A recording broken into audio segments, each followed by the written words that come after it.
Welcome back, everybody, to another episode of The Movie Social. We're your hosts, Ricky and Steffi. What up? It's that time again of the week where we hop in our hot tub time machine and go back in time to the year 2019. I know, not that far back, but before all this stuff went to chaos. And we're going to go and review a Netflix movie that Steph here would like to take over about. Shadow of the Moon.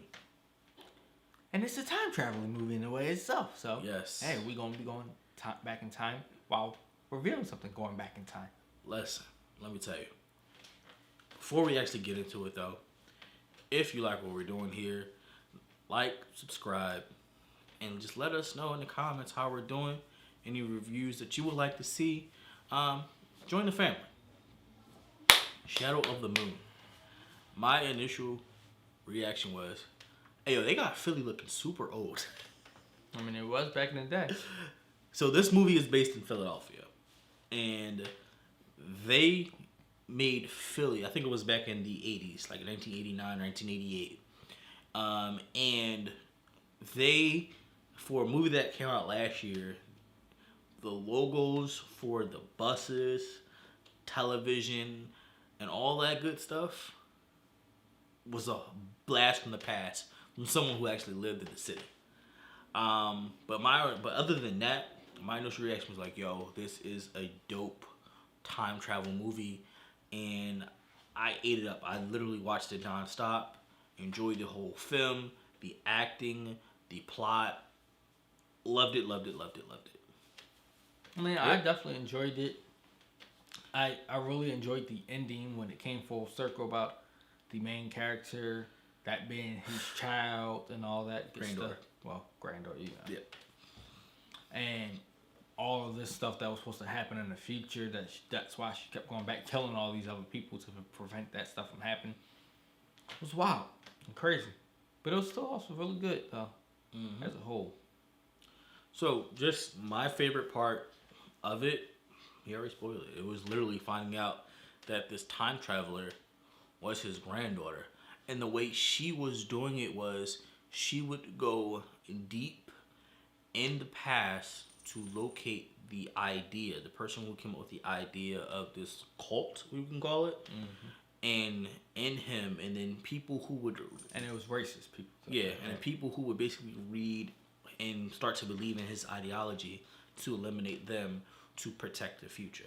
While we were going forward, she was going deep back. And it was an amazing plot.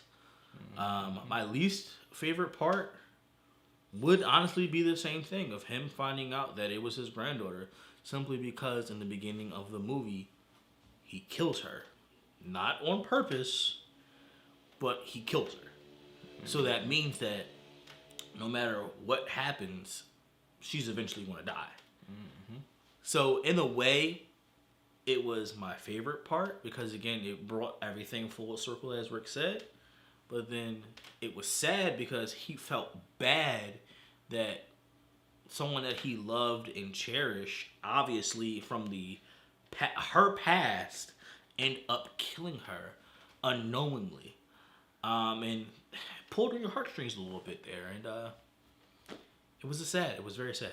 Rick, your favorite and least favorite parts? My favorite part will probably be the part where she's actually on the plane and somehow crash lands this plane to get back to her time traveling device. And he manages to somehow find that area eventually. It was interesting to see how they did the time traveling device and all that, and how they made it happen with high tide at that. So that was really interesting. And my least favorite part would probably be, once again, it's always got to be centered around racism, which sparked the end of the world. You hear that, America? You hear that? That could end this world. But all in all, though, really good movie. I found it entertaining. It actually made me think a little bit more about The Travelers TV series that was on Netflix. Missed that too. So would you recommend it? I definitely would recommend watching this. It's really a nostalgic moment of Philadelphia in a way, and it also pulls on heartstrings, as you stated, and it's definitely entertaining. Mm-hmm. And you really have to start thinking about certain things that are happening throughout the movie to keep up with it all. I would definitely recommend this. Great movie, and it sucks, man. I found this movie. Not gonna lie, I found this movie a couple weeks ago. I wanted to watch it, but I kept putting it off, and I just finally said, "Forget it. Let's just sit down and watch it." And I was thoroughly impressed. Upset that I didn't watch it when it first came out. But all in all, definitely recommend you watch this movie.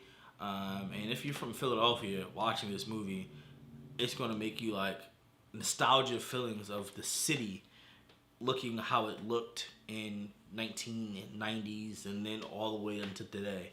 Definitely comes full circle. But if you have already watched this movie, let us know how you what your thoughts about it was, and just let us know how we're doing, man. And until next time.